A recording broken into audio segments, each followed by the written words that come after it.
morning, folks.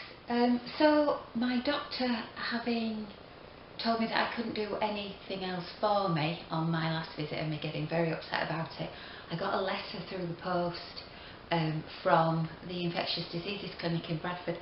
So clearly my doctor had had second thoughts and he'd referred me to go see them, which I did.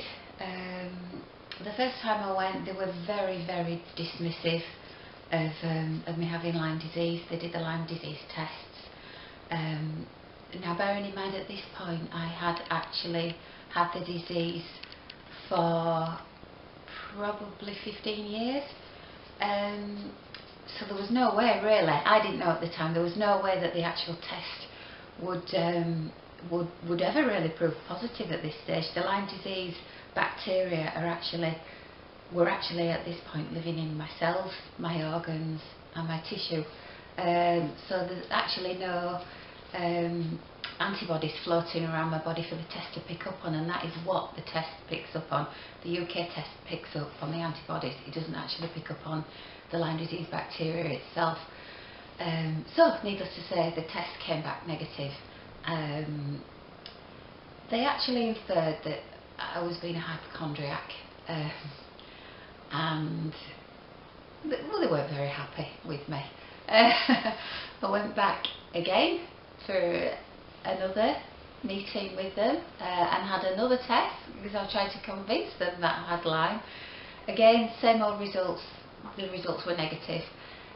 This particular time I saw a younger consultant and he sniggered at me. He basically said that, you know, there's nothing wrong with you. You shouldn't be taking the antibiotics, which I was still taking at this time. I knew I shouldn't have been taking the antibiotics, but they were proving to me that there was something wrong. I mean, I was having Herx reactions. I didn't know what they were at the time, but the antibiotics were giving me Herx reactions, which is when the antibiotics are actually killing a certain amount of the bacteria.